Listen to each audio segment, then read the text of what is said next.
Okay, so my name is Arel Moody. I'm one of the co-founders of Talkadot. The quick background on how Talkadot came about: I've been professionally speaking myself for 17 years. And when you do speaking, sometimes, I don't know if this has happened to you, do people ever come up to you and go, I want to get into speaking?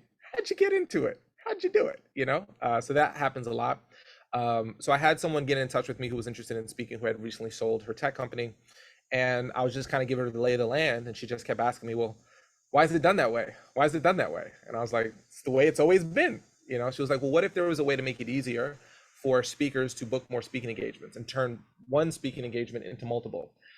What tends to happen in our industry is that it can be very cloak and dagger, very secretive, very like, how do we do it? How do you get in? So if we can make that process simpler and easier, that's what we wanted to do. So that we've been on that journey for the last year and a half now, of Talkadotting. We've got a couple of thousand speakers already using our tool, and we've been using some really great venues like the NFL and Amex and all these cool places like that. So that's kind of the quick background on who we are and what we do. But now let's get into the fun stuff, which is you. What are the specific problems we hope to help you solve? Number one, how do you turn one speaking engagement into multiple speaking engagement? If we are probably honest with ourselves, whenever we do a speaking engagement, what we hope happens is that one turns into like two or three or four, like in a perfect world. And then we do those two, three, or four, and each one of those turn into two, three, or four, and then it kind of builds this wonderful kind of flywheel, if you will. The more things we can do to leverage our speaking engagements to get more speaking, the easier our job becomes to really focus on ideally what I think we love doing more than anything else, which is the speaking. And all the other stuff doesn't typically fall into the category of stuff that we as speakers love to spend our time doing. Like if we just could speak, that would be like bliss, right? So we want to help you do that. Specifically, how do we help you do that? We help you get rebooked more easily. We help you get referred more easily. We help you get leads from your audience. We help you get leverage, which is basically marketing materials, which I'm going to show you how we do all of these things. And then we help you with your long game. And when I say long game, I mean, if I ask most speakers, and I won't do this to you for time's sake, but if I ask most speakers, how many people have you spoken to in your career? They'll say, whatever the number is, 500, 5,000. How many of those people are on your email list? Not many, not many, right? Like five. So, that long game is also important. So we want to hit all those. And we do all of that with one simple slide. So I'm going to show you what this looks like and then answer any questions that you have. Let me share my screen. Boom. Okay. So this is an example of a Talkadot slide that's created within Talkadot. Now, we recommend using our slide. If you don't want to use our slide, that's cool. We give you the QR code. You can use your own QR code, design it however you like. But if you don't want to, don't worry, we do it for you. This slide was created with a lot of testing and practice of what works and what gets your audience to actually take action. So that's why we created it. Now, what we recommend doing is right before the closing of your presentation, okay? So typically as presenters, we have our content and then we have our closing. Typically our closing is either a story, a call to arms, a statistic, Q&A, one more thought. There's something we do to go, and that's how we end. Now, we recommend asking for the feedback right before you go into your closing. Why? Because if you do a good job, people should be giving you a round of applause when you're done. You don't want to tell people, stop clapping, now go give me feedback. Or if they're giving you a standing ovation, that's even worse. Or if they're trying to rush up to you, like, you don't want to do that. It's not the greatest time. So what we recommend is right before your presentation, your close of your presentation, you simply ask the audience, out of curiosity, by a show of hands, how many people felt like this information was valuable? Well, the greatest way you can pay me back is just to let me know what you thought about this presentation. I want to know what you liked about it so I can do more of it. I want to know what you disliked about it so I can improve upon it. I can only do that with your feedback. So I'd love for you to do is take out your phones, scan this QR code. You're going to go to, you don't actually have to do it. I'll show you. It'll take you to a very quick feedback form. Let me know what your thoughts are. And as a thank you for giving me your feedback, for everyone who gives me their feedback, I'm going to give you access to a summary of everything we talked about here today. So go ahead and scan it. When you're done scanning it, go ahead and put your phones down and look up so I know you're done. And I'll leave you with one final thought before we go. Now, there's a 2-minute window that we actually recommend building into your presentation for people to actually give you feedback. Now, you should be thinking to yourself, well, what do I do for 2 minutes? I don't want to stand on stage looking like an idiot. So what we recommend, that we've tested lots of things, and this has been the best one so far. During this period of time, if you'd like, you can have some music that plays. We have access to some recommendations of music we think are good. But what I recommend is walking over to your host and doing a quick customer service check-in with them. So it sounds something like this. Hey, they're giving me their feedback right now. I'm gonna make sure to give you a report as soon as they're done. How's everything going? Anything you want me to say or do before we wrap up? Typically they say no, everything's going great. Or I've had one host tell me, oh, could you make sure to remind everyone that we've got boxed lunches in the back, so to pick those up before they leave? And you're like, happy to do so, like happy to help support that, right? So they give you anything that's like any last minute, or they say you're doing a great job. Then I walk back onto the stage, and by the time I tee it up, people start giving me their feedback. I go over, check in with my host, walk back on stage. Pretty much everyone is done. It takes about 2 to 3 minutes from start to finish for people to actually fill out the form. Once they're done filling it out, they'll look up, and then you can go, all right, and then you launch into your close. It doesn't lose momentum. These should be the questions that you'd be concerned with. Will I lose momentum if I do this? Is it weird if I ask them for their feedback? We've done over 150,000 of these. The answer is no, it's not. It works just fine. Give it a try if you feel uncomfortable, and you'll see that it's very, very smooth. Once they're done giving you their feedback, let me show. Okay, so this was a presentation I just did last week for the United Way New York State Conference. So as soon as they're done giving you their feedback, you're gonna get a report, and I'm gonna show you how the survey works and what the report does and what you do with it. So they give you they scan it, they get a QR code that looks like this. I'll just put in my code. They'll put in whatever email address they want to put in and hit let's go. We then ask if the session is valuable, yes or no.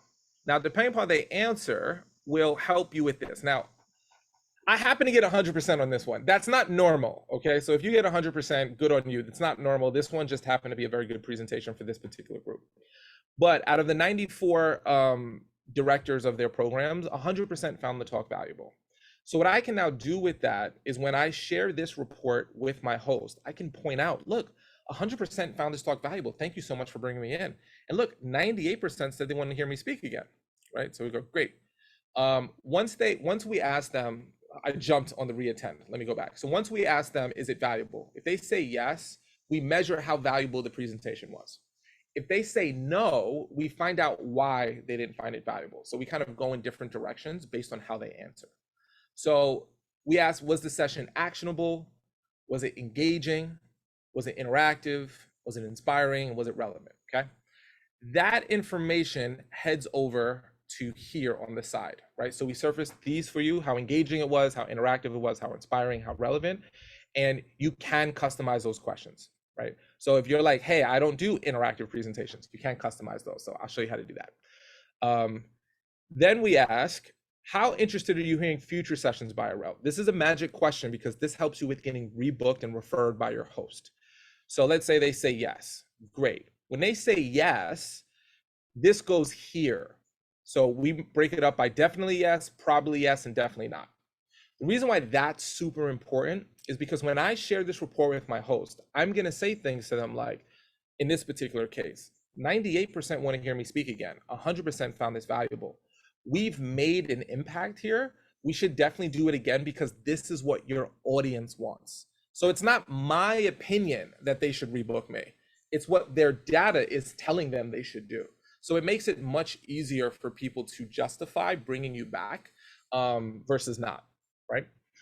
Now, this next question is, do you book paid speakers for events? Now, this is a very important part of our flow. If they say yes, we then go into the lead capture portion of the survey. If they say no, we skip everything I'm about to share with you. Why is that important? The only people who are going to complain about you trying to pull leads are the people who don't want to book you, being forced on like a Google Forms to say, well, do you want to book a rel? Give me your contact information. Sorry. Like, I don't want to book you. Why are you asking me for those things? So, but for the people who actually do want to book you, you're helping them. they're actually grateful. Oh, I'm so grateful I can give you my information. So the survey will move depending upon the user experience. So no one ever gets upset with you and no one ever feels like you're bugging them. You're only supporting them. So if they say no, we're going to skip everything I'm about to share with you. But if they say yes, then we follow up. Okay, great. Well, would you like to book a rel for a future speaking engagement? If they say not yet, then we skip what I'm about to share with you. But if they say yes or possibly, we go, great. What's the best way for me to get in touch? And they go ahead and give me their name. That's what their name would be. And then they give me their phone number. We grab their title and then whatever their particular organization is, right? Boom. Now we jump to the qualitative point. Now this is where we get you testimonials, okay? So this section down here where people are saying things like, I cried, there's nothing more comforting than the ability to connect with your speaker on so many levels, right? Like it's a wonderful thing. Well, how do we get that? It's because of this specific question. We say, if you had to describe this session to a friend or colleague, what would you say? We tend to find that this gets you better testimonials than what did you like about Deborah's presentation? Because people will go, it was good. And I can't put that on my website. I can't put that on social media, but this one actually gets it. So they answer that, and that goes to this section, right? Now, then we ask, anything else we should know? This is a catch-all question, right?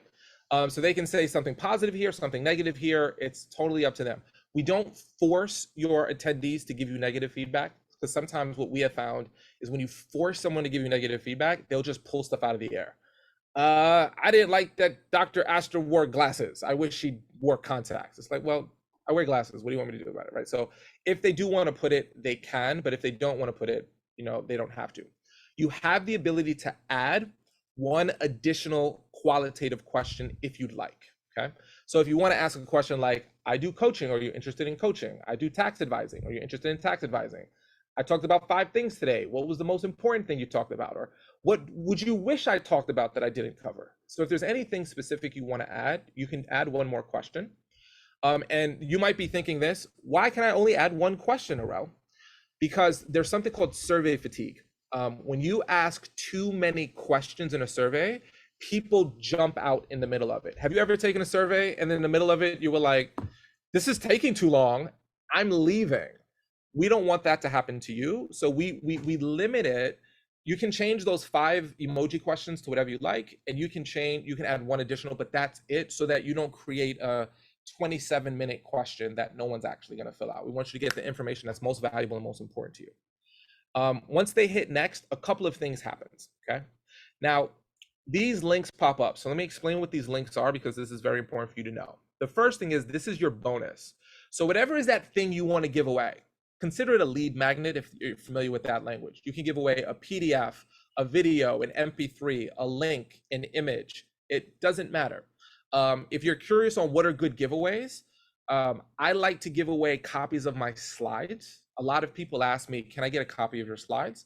I go, sure. Now, if you're one of those speakers who go, that's my IP, I ain't giving nobody a copy of my slides, that's okay. You can give away something else. It really is whatever you think would best support your audience moving forward. Now, this happens to be a 5-minute video summary of my presentation, plus a 1-page thing. I did that because I thought that would be helpful for my audiences when I speak. You can do whatever you like. Now, this blue button is very interesting. This blue button connects to your calendar link. So if you have a You Can Book Me, Schedule Once, or whatever, but this button only shows up if someone says, yes, I book speakers. Yes, I'd like to book you. Here's my contact info. Because it's rare, but there are moments when someone is so excited, they got to jump on your calendar right now because they've got an event coming up and they need to book you. We want to be able to give those people the opportunity to jump on your calendar and do that, okay? So this won't show up for everyone else, because we don't want, people going, oh my gosh, hi, Alicia, by the way, I didn't say hello to you. But we don't want people like, hey, Alicia, like, what was that thing you said about, like, can we jump on the phone and tell me about, like, what was the Murphy's Law you talk, you don't want random meetings, because if you had 200 people schedule with you, it's too much, right? So we just want this for people who can. And then you can put whatever social media handles you like here. I personally only drive people to LinkedIn and Instagram, so they can click here. The reason why the fact that these are clickable links are important is because most of the time we put our social media handles on a slide and we tell people go follow us, and nobody follows you. with these being clickable links, if you would like to increase your social media following, say, hey, at the end of the page, make sure to connect with me on LinkedIn. I post a lot of good stuff there as well. And you'll actually see that it's easier for people to follow you because they're doing this on their phone and they're clicking on a link versus having to manually type in your social media. So this is important for you just to know how the flow works. I'm going to show you some fun things that you can do with the report. But before I do that, I just want to see any questions about the survey flow. Someone asked about customization, limits, anything about what I shared with you before I go into like the leads and the marketing side. Yes, Renee. Yeah, so these are your sort of your standard questions that we could buy into essentially. And then you said that there's, if we wanted to add another emotional or feeling question, we could. But That's right. essentially, these are the standard questions, which I like. I mean, they sort of get to the things that we like to hear about and know about. That's how, yeah, so you're 100% right. So the way we built our survey was based upon feedback from event planners on what do you look at when you book a speaker. So based upon what they told us, that was our standard flow that's baked in. So you don't have to build that. That's already pre-built. But for some presenters, they may go, well, I don't do inspiring presentations, or I don't do interactive presentations, so I don't want to be measured on that. You can change those. You can change any of those emoji 1 to 5 Likert scale questions and I'll show you how to do that, but you can change those. Yeah, that's right. Any other questions? Good questions. Alicia, you unmuted, so I assume you're asking something, but I can't hear you. I think my mic was muted by itself. Okay, there you go. Now I can hear there we go. Alrighty. So I was apologizing for being late. My last meeting ran over severely, but I like the I think it was one of the previous windows that you were in where you clicked on it and it took them to another spot for booking, right? Yeah. This right here. So so there's a calendar link. So this is we use Google's scheduling. So you can put whatever you use here, and then you can put your bonus, whatever you'd like to give your audience as a lead magnet. So basically, when this is the slide that you missed earlier, you tell people to scan this, and as a thank you for them giving you their feedback, they can get access to some type of carrot. Now, it is optional to give something to your audience. You don't have to. You can say, just give me your feedback, and that's totally fine. But we always find that we get between 60 and 80% of every audience filling out the feedback. And the carrot of, hey, I'll give you this cool, like, tax saving strategy. Like, did you know about the Augusta rule? Let me tell you about, whatever is the thing you want to give away. That might be of benefit to your audience. It makes them want to. Now, as a little graduate level skill set to Talkadot that I found works really well. I didn't say this, so I'll share this because it just triggered. I like to tease whatever I'm going to give away earlier in my presentation. So for example, let's say I'm giving away an ebook. I may go, hey everyone, I wrote this really great book that shows you how to do this, this, this, and that. I don't have the time to go into it, but if you remind me, if I forget, later in my presentation, I'll show you how everyone can get access to it. So like I'll tease it earlier, or what I like to do, which is my typical go-to, is I give a summary or the slides of my presentation. So I say earlier in my presentation is, hey, if you like to take notes, this is a really good place to start. However, if you don't like taking notes and you prefer to be focused, at the end of the presentation, I'm going to give everyone an access to a summary of my slides, so you won't miss anything. So it all depends on what you want to give away. But I'm not sure if that was a question you asked, so I'm just going to stop talking there and see if I answered it or went in totally a wrong direction.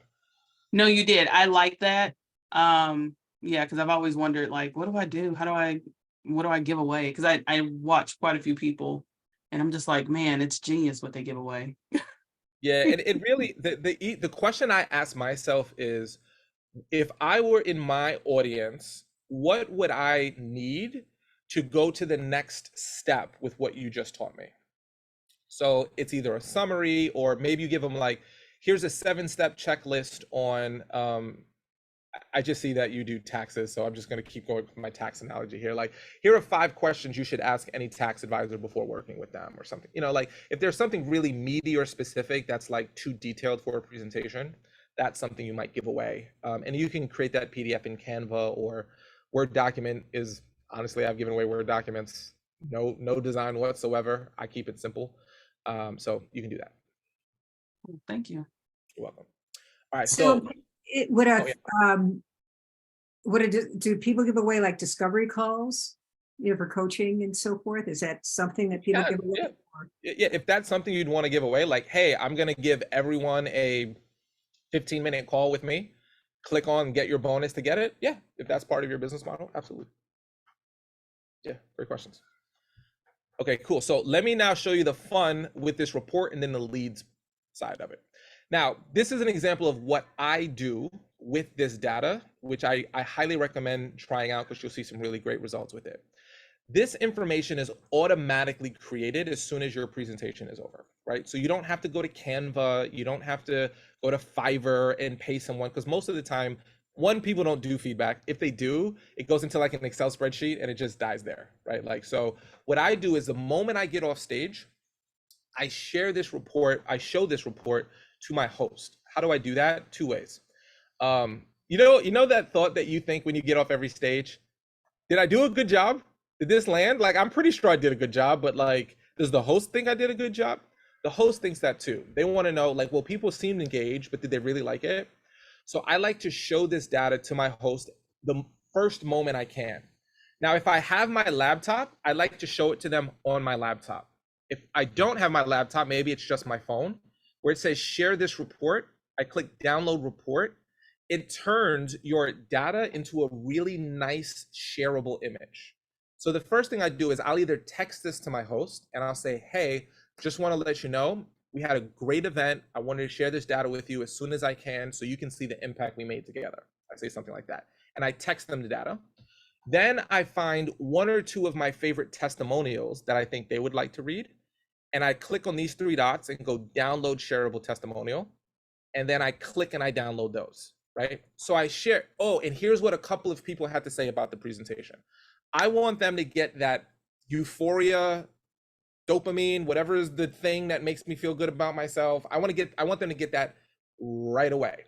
And then I let them know I'll share the full report with you when I get home. I just wanted you to see this feedback now because it was so valuable. So I do that right away. The next thing that I do, oh, by the way, this is what your report looks like. Right here are all of your testimonials. We only surface about the first 10 to 12. If you want to see all of them, you just click view all, and then you can see what everybody had to say. And we put them in word count order because typically things like motivating is wonderful that they felt that, but not really good for a testimonial. I typically want things that have more girth to it, if you will. I have a star functionality here. So if there's any testimonials I want to bring, so let's say like I gave 94, I got 94 responses. If there was like one I wanted to bring to the top, like, I don't know, engaging and inspiring personal, like, okay, I like that one, right? So I click on that and then it'll pull it to the top of my report. So if I have like 400 people in my audience, 300 people, and someone said something magical and it's not automatically surfaced, I click on that star and it brings it to the top. The other thing I can do when I click download testimonials on the top here, it'll batch my first 2 or 3 testimonials together so that I have like a couple more testimonials per page, right? When I go down here, attendee feedback, when we say anything else we should know, that goes here, right? So, this person says this like wonderful thing, and then another person says, oh, I missed the beginning. Hopefully it was a quarter, whatever people want to say. And then if there was any suggestions for improvements, that goes into this section right here. So that's how the report works. Now, how do you use this for marketing? Because that was a question that many of you had. Well, after I share it with my host on site, I do a follow-up email. The follow-up email is very, very specific, and we have a template that we can give you if you'd like it. But in the email, we're saying this: hey, I'd like to point out the data. 100% said they found this valuable. 98% said they want to hear me speak again. Here's a couple of my favorite testimonials. Based on the audience's feedback, we should definitely consider doing another event because this is what they'd like. Please share this report with the other people from your planning committee so they can see the impact we had. This is super important. You probably all know this because you're very smart people, but a lot of speakers don't know this. Most of the time, one person doesn't book you. It's a committee. It's like 5 or 6 or 7 people that have to decide they want to book you. 99% of the time, every single one of those people on the committee are not in the room when you speak. They could be somewhere else, they could be running around, they're not there. And you know who's definitely not in the room when you speak? The person who signs your check, the VP of finance, the CFO, they're almost never in the room. So what happens is you want to tell your host, please share this report with them. Why? Because now they can actually, you'll be like one of the only speakers that actually has shown them feedback on how valuable your presentation was. So when your committee is bought in, your VP of finance is bought in, the odds of them wanting to work with you again in the future go super high. My rebooking rate has skyrocketed ever since. I probably have about 50% rebooking rate now, which is awesome. And it's all data. It's never uncomfortable. This is what the data says. I'm not saying it, the data says it, right? And then it also makes it easy for them to refer you. One of the things you can also do is share this report with a copy report link. Now, if you'll notice here, when I click on these 3 dots, I can download the shareable testimonial. The other thing I can do is view the testimonial data. Now, if someone had put their name here, you would see their name and email, but just for privacy reasons, I chose one that doesn't have a name and email, but you would see their contact info here.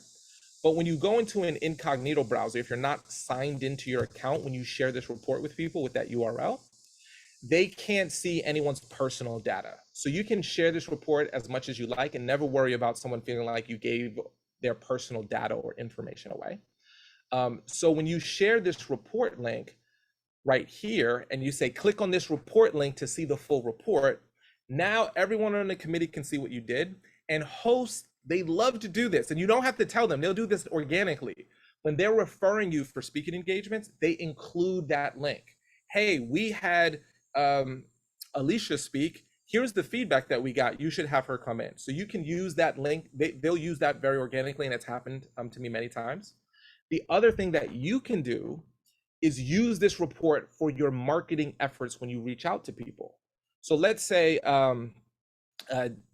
we'll just use Deborah. Deborah, who's a group of people that you speak to? Like, what's an example of an audience you'd love to speak to? The American Bar Association. Perfect. American Bar Association, right? So I'm going to make this up because I know nothing about the American Bar Association. So if I butcher this, please don't hate me. Let's assume that there's a New York State Bar Association and Chicago State Bar Association, right? And I did an event at the Chicago Bar Association. I have this great feedback from them. I could reach out to the American Bar Association and say, hey, I did an event with the Chicago group. Here's the feedback I got from them. I'd love to bring a presentation like that to your group. So I can do this. Like, so for example, I spoke at the United Way New York State Conference. I take this report and I go to the Pennsylvania State Conference. I go to the Washington State Conference. I go to the Chicago Conference. And instead of just going, hey, you should book me to speak, I go, hey, you should book me to speak. And here's the data from a group similar to yours, proving why you should consider it. So now your marketing outreaches are a little bit more data driven, and it takes something that typically is intangible, like impact, and make it tangible with what your audience says.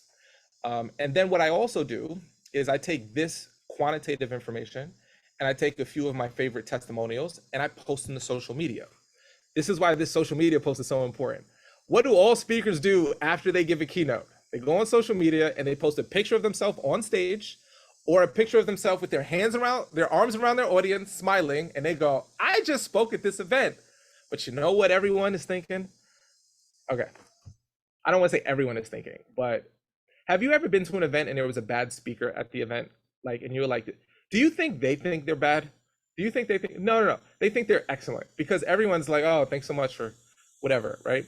Now, what you can do now is on social media, yes, I spoke, but here's the data to prove it was actually a good presentation. So post these in addition to pictures of you on stage, pictures of you with your audience, because it's showing through proof what people are saying and the quantitative data. And then other things, I actually just did this today. I'll pull up my Facebook page. Hopefully my feed doesn't look too crazy. Okay.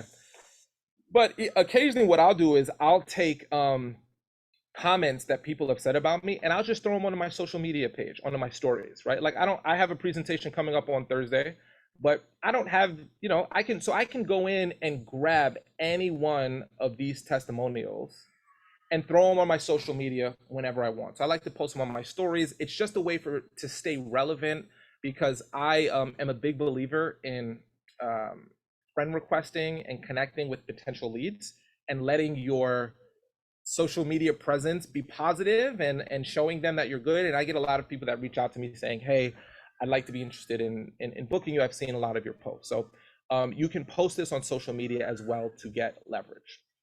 Let me pause there. Any questions about the report? So I talked about sharing it with your host, doing a follow-up email, posting on social media, encouraging your host to share it with the committee. So these are all ways that you can use this report as part of your marketing and branding efforts. Any questions about the report or anything like that?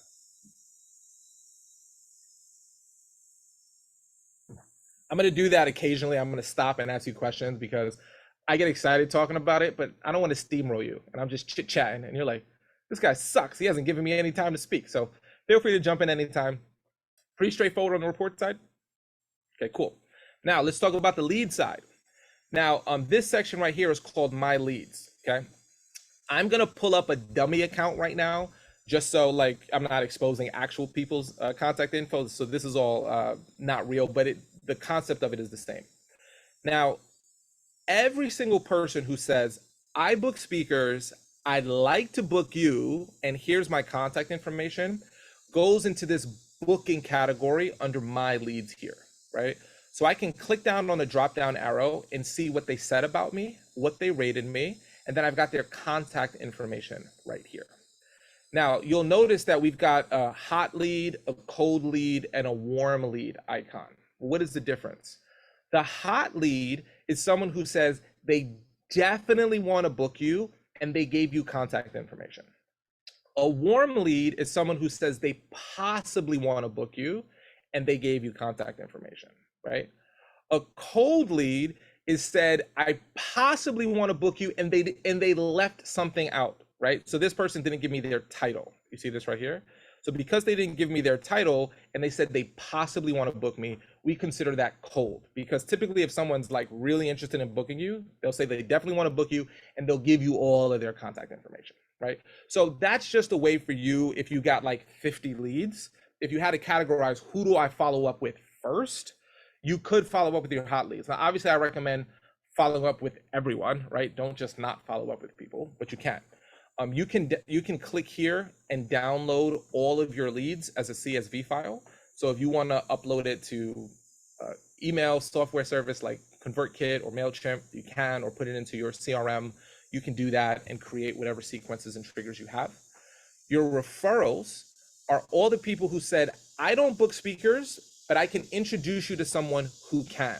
So this is someone like maybe they're a CFO and they're not the CEO. The CFO might not be able to book you, but they were at your event and they want to connect you. So you want to reach out to all of these people and say, hey, you said you were interested in referring me to someone.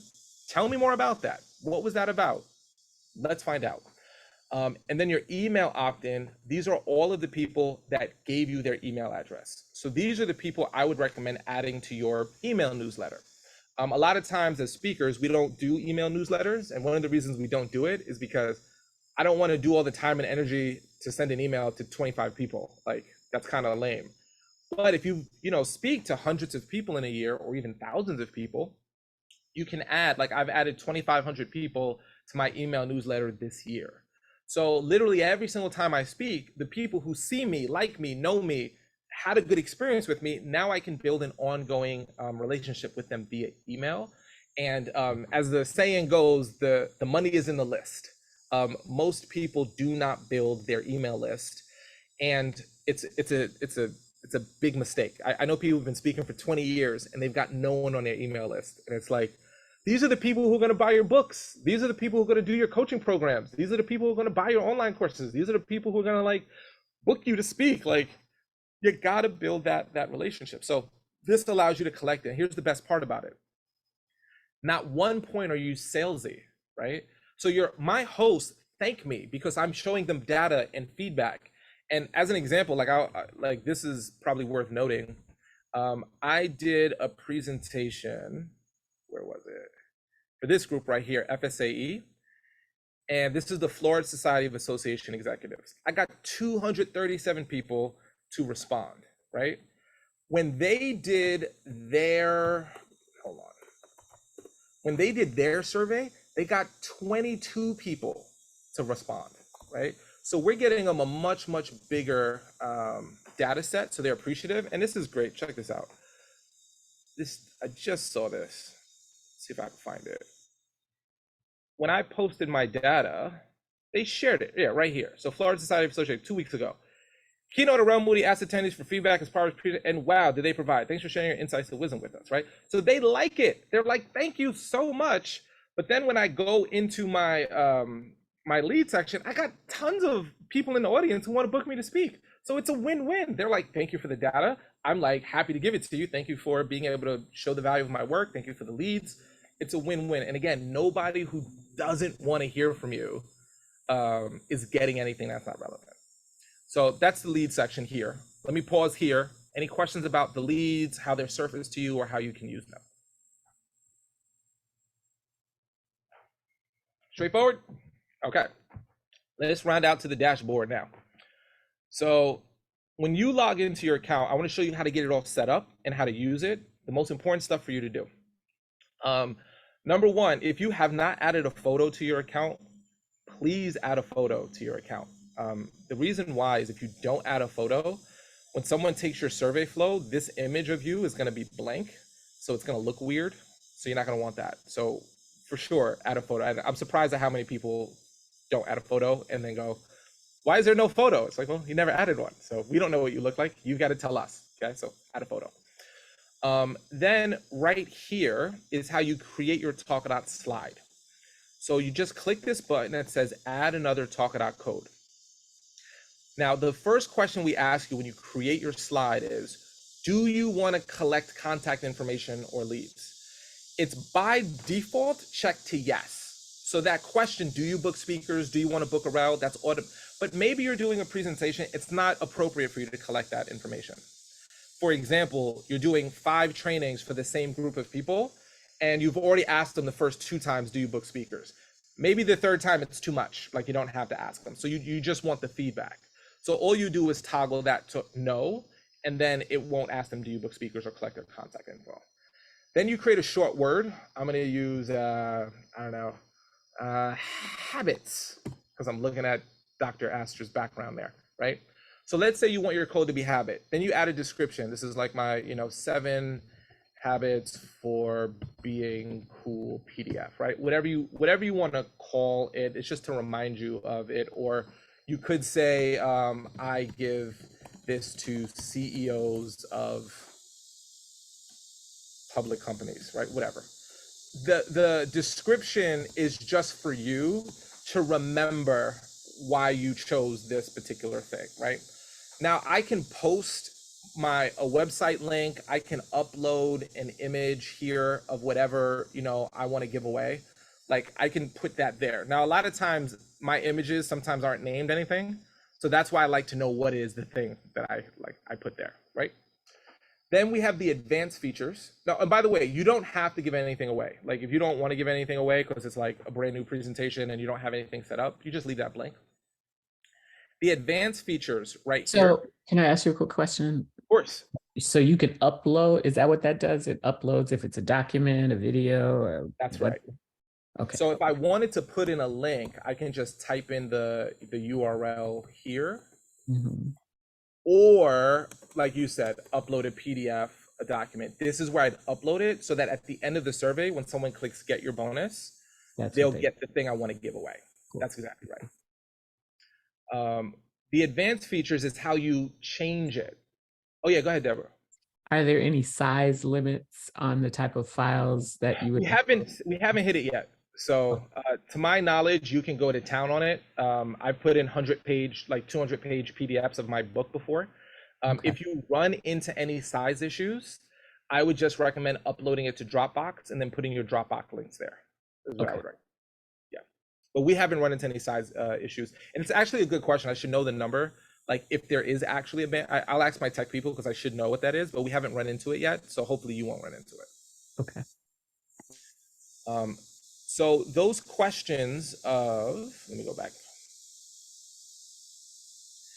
Was this section actionable? So these 1 to 5 Likert scale questions, these are pre-built right here for you. But let's say you don't want it to be actionable. Maybe you want to get it's entertaining, and maybe instead of interactive, you want practical. So we have a word bank of different words you can use here. If there's ever a word you want that's not in our word bank, please let us know so we can look into adding it. What we wanted to do was make it easier enough for you to choose, but not so many options that you would get into decision fatigue and be like, what? You know how we like to do? We like to overthink, like, should I use the light blue or the dark blue with my logo? You know how we think about these things forever. So you just change these words and it'll change these questions for you. And then if you like to add that additional custom question, you could just do that right there. And then you click create code. And then this slide will automatically be generated for you. This is literally the most important thing I can tell any of you to do. This is the most important thing. You've got to download that slide, right? And if you want, it's real easy. You just copy it, then go to your presentation, add a blank slide, and then insert that slide in. That's literally the most important thing you can do, because if you don't insert the slide into your deck, then none of this works. Like none of the tool does what it's supposed to do. But once it's in your deck, set it and forget it. You don't have to download a new slide every single time you have a presentation. You do it once, and our system keeps track of it for you. So this is an example of the presentations I've recently given. So all of the data comes in based upon the date. So if I use my slide today and then I use it again tomorrow, I don't need a new slide. The system knows you gave feedback today, it comes in tomorrow, it separates it for you. Now you can either add a new speaking engagement ahead of time. So like I can add one for like August 17th. And then when I get my feedback on August 17th, it'll automatically fill in. Or if I don't add it, let's see if I didn't, yeah. You see how it says add details here? So on June 3rd, I didn't add anything. So if I were to look at my report, it just says speaking engagement report. It's generic, it doesn't say anything. But if I want to say like, hey, I spoke to, ACAP, I have to add that information. And the way that I add it is I just click on add details, add in the information, hit save, and then it populates. Easy peasy, lemon squeezy. You can use Talkadot on the same day if you have 5 presentations. We chunk it in 20-minute blocks. So what that means to you is as long as you don't give a presentation like at 8 o'clock and then at 8:10, like which no one would ever do in real life, the data won't get put together. But if you ever do get someone gives you feedback like 2 days later or something, you can just click on that extra feedback and then click here, and then you can merge the information together. So gotcha. So if you ever get a stray response because someone decided to fill it out 6 hours later, you can all merge them together so that all their data is in one report. So it's super simple, super easy that way. Yes, Deborah. You said you could customize that Talkadot slide. So would you do that just by editing out the QR code, or is there another way to do it? Great question. So there's 2 ways to do it. Are you a designer, or do you have a designer, or would you do it on Canva? I would do it probably in PowerPoint. You do it in Power. Okay, so if you're going to do it in PowerPoint, what you have here is your QR code. So you would download the QR code. This is your generic QR code right here for your account. So you would want to add that QR code to your slide. And then this is your Talkadot URL. You want to add that to your slide as well. So you'll see here is my QR code and my URL on the slide. So as long as you add that, then you can do whatever you'd like with it. Okay. But remember, when you have the code, this code here, that is the code that tells Talkadot, don't collect leads or collect leads. Ask these questions or don't ask these questions. Give this thing away or whatever. So just make sure that you add whatever is that code that you created, that 1-word code, on your slide. Because if you just put this and they scan it, it's going to go to a blank page and people are going to go, well, what code am I supposed to write? Where'd I put it? Oh, I got so many windows open. All right, hold on. Let me just go back here. When they scan the QR code, it's going to say enter code right here. So you just want to make sure you tell them enter this code to get the thing. Now, one of the benefits of using our slide, just FYI, is if you download the slide from our system and insert it, if someone scans this QR code, it automatically types in the code for them, so that that code would automatically be there, so they wouldn't have to type it in. But if you're creating the slide yourself and you download the QR code from here, they just have to manually type in the code. That's all. That's the only distinction. So on that slide you had where you had all the various engagements or the QR codes that, yeah, right here. What is that lock sign under the code? Great question. I'm so glad you asked that, because you're teeing me up. Okay. Do you ever do virtual presentations? Yeah. Right. So with a virtual presentation, sometimes people will watch it today, and sometimes they're going to watch it a month from now, a week from now, right? Because there's typically a recording that goes up of a virtual presentation. So if you're ever doing a virtual presentation, we recommend locking it if there's going to be a recording. So what happens when you lock a code? You just click on these three dots, you go to edit event, and you go down to advanced settings, and you lock that code. When you lock a code, if someone gives you feedback today, tomorrow, a year from now, 3 years from now, if they use the code college, it'll all go to this one report. So if you're doing a live in-person presentation, you don't lock the code. If you're doing a virtual thing, that's like if you're doing a LinkedIn Live or you're doing a podcast and you're like, I don't know when people will watch it or give me feedback if that's what I'd like. If you lock it, the feedback will only, I can only use the code college for this one particular group. That's it. So if you lock codes, you want to use multiple codes for new presentations. You don't want to use the same code unless you're doing like, where did I do it? I think I did it on this account. I think so. Yeah. So for this one, the word case, I'm doing something where I'm doing a case study. So if I go on a podcast or if I go on a virtual training and I'm doing the case study, I just use this one here, and I don't care if all of the data mixes up or mixes together, because I'm just doing that one presentation. I don't care. So if you don't care if the data mixes up, you can reuse a locked code. But if you want your data to be separate, you'd want to use a different locked code for each one. Is there a maximum on how many codes you can create? No. So on the free account, which I'm going to get into in the pricing in a moment, on a free account, you can do 3 codes for free. On a premium paid account, you can do unlimited, no limit whatsoever. When you create your code here, you'll kind of notice that there's this red sign with the person through them. For this code, this is just an example. I said, don't collect leads. So this lets me know at a glance that if I'm using the code Peter or the code Cools, I'm not collecting leads. If I customize the questions, then the queue will pop up. So it's just an easy way, like in this case, I have 11 codes. It's an easy way for me to know, okay, the code list is locked. The code notes, I'm not collecting leads. Code freedom has a custom question. And then if I'm looking at like this account here, I don't have a lot of that customization because I kind of use the baked-in system. So it's just a simple way for you to at a glance know what a code is. So if you're using it for a presentation, you don't get surprised by anything. Cool, good question. Any other questions? These are good questions.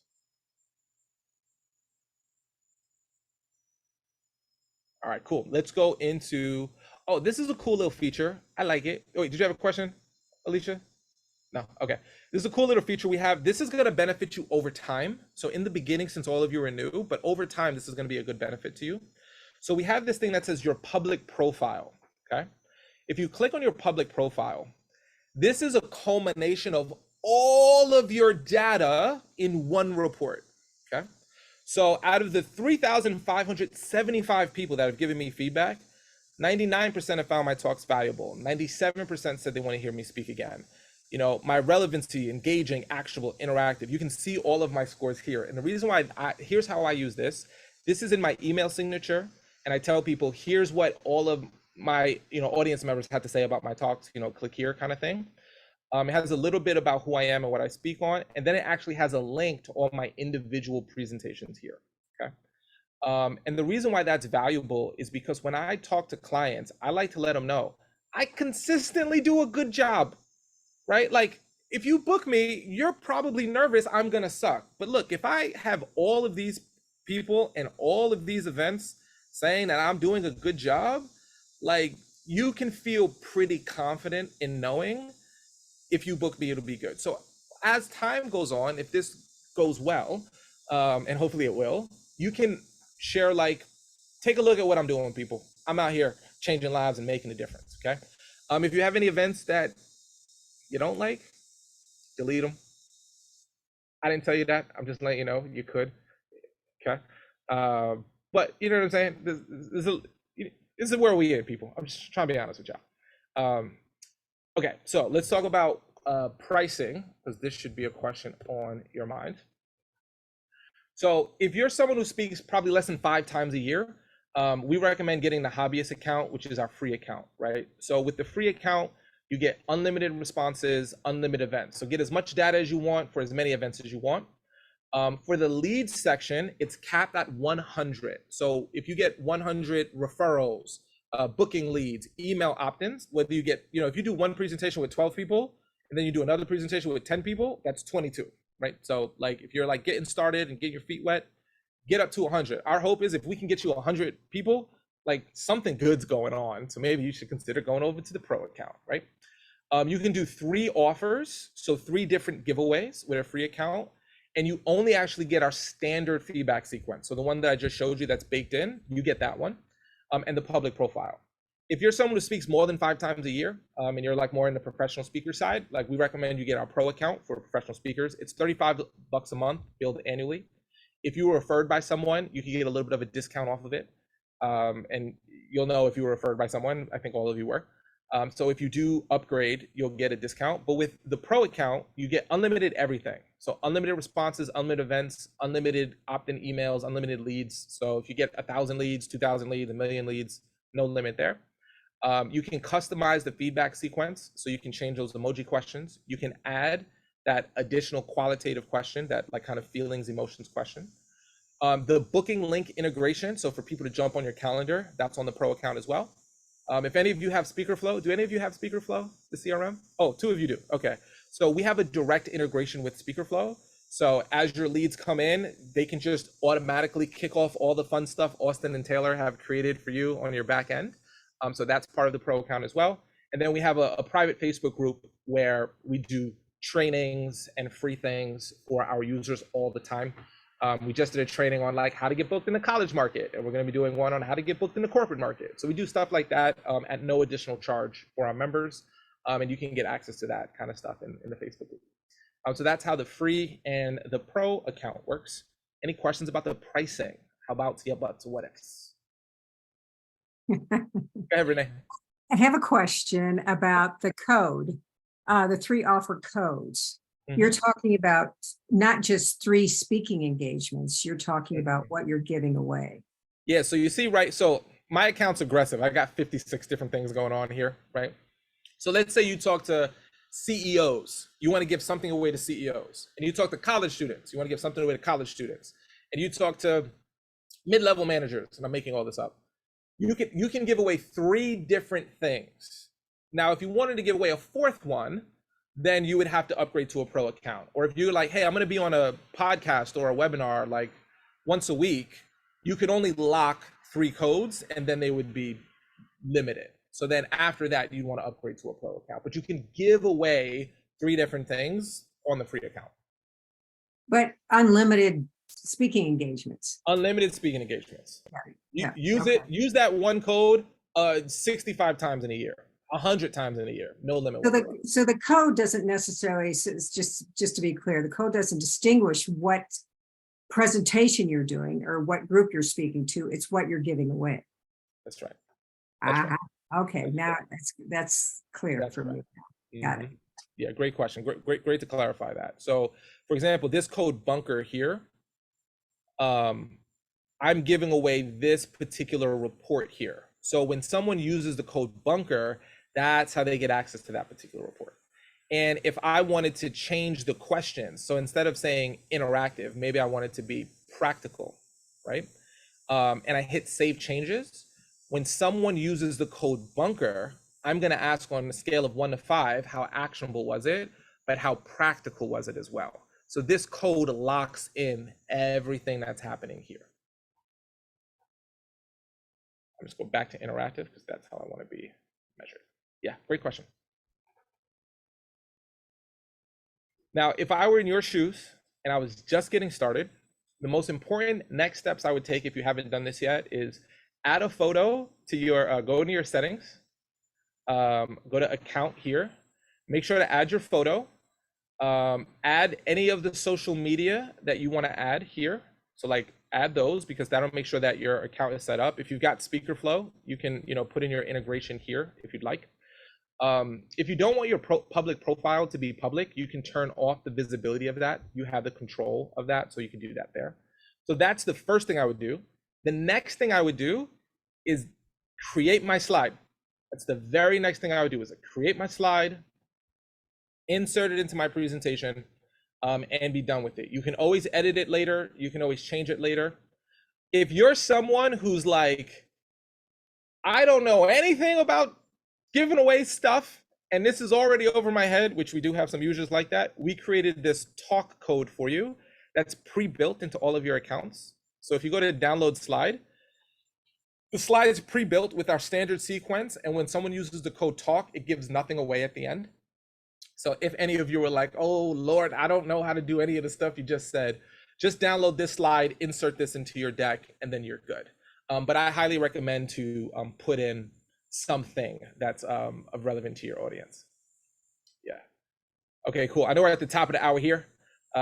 So Deborah had to jump. Any questions that you have about, oh, this is a question, you didn't ask it, but some people do have this consideration.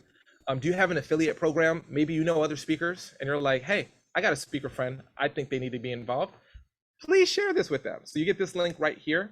So you can just copy that link and share it with anyone. And if they sign up for an account, they'll get access to a free account, a pro account, which I think all of you have a 30-day trial of a pro account. They'll get that for free. If they do decide to upgrade, it's $399 for the year, which is what I think all of you will have instead of the $420. So you get a little bit of a discount. If they upgrade within the first 30 days, they'll get an additional $25 off.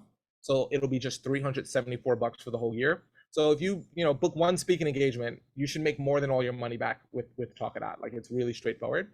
And then for everyone who does upgrade to pro, you get $50. So if you got a couple of friends, like, there's always the person who does the math and goes, okay, if I get 5 of my friends, or 6 of my friends to sign up, it pays for itself. So if you ever have that interest and you can get 7 of your speaker friends, then you get it for free that year. So that's how the referral program works. It seems like organizations would really benefit from this as well. Who want to know how the event went, or how, not just a speaker, but just how the overall 2-day or 3-day event went. Yes, we have an events version of our tool. Oh, you do? Okay. We do, yeah. So if you know any associations or organizations that are like, hey, we do 2-day events, we'd like to get feedback. We have a version of this tool that's specifically custom and catered to their needs. Okay, good. So this is like for the speaker's needs, and that one's for the organization itself. Gotcha, yeah. I have to jump. Thank you so much, Errol. I really appreciate all the data. I'm like nerding out. I'm like, give me the data.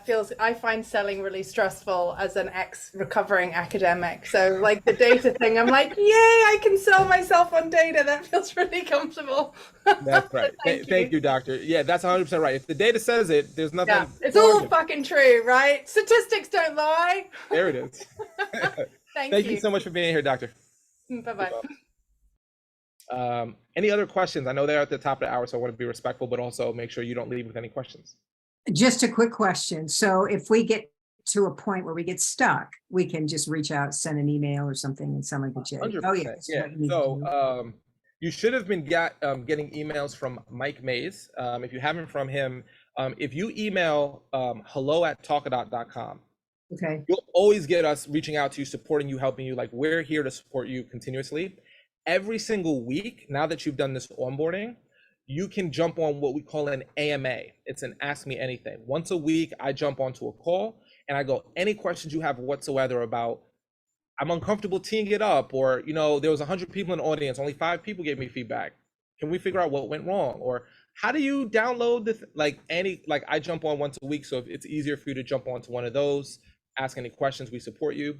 And then roughly every month, once a month, we have an optional, what's called a Talkadot town hall, where we let all of you as users know, here's the new features that we've rolled out. What do you want us to do? What do you want us to build? What would make your life easier? And then you tell us, and then we add that to our roadmap of what we'll do to make the tool better for you. So those are all at no additional charge and always available to you. Yeah. So I have a small speaking engagement coming up in a couple of weeks, and I want to just experiment with this. Is there another way that we can experiment rather than a live audience? I mean, can you experiment with this before we actually use it, or? Yeah, great question. So if you want to do a test, do you see where it says test my Talkadot flow right here? Yeah. I recommend clicking on that link and using that link to test it out. So if you'll notice on the top here, it says test mode, no response data will be saved. Okay. I can add whatever code. So it'll interact as if it's real, but none of the data actually gets saved. You know what I mean? So I can play around with it and go in different levels and permutations of it.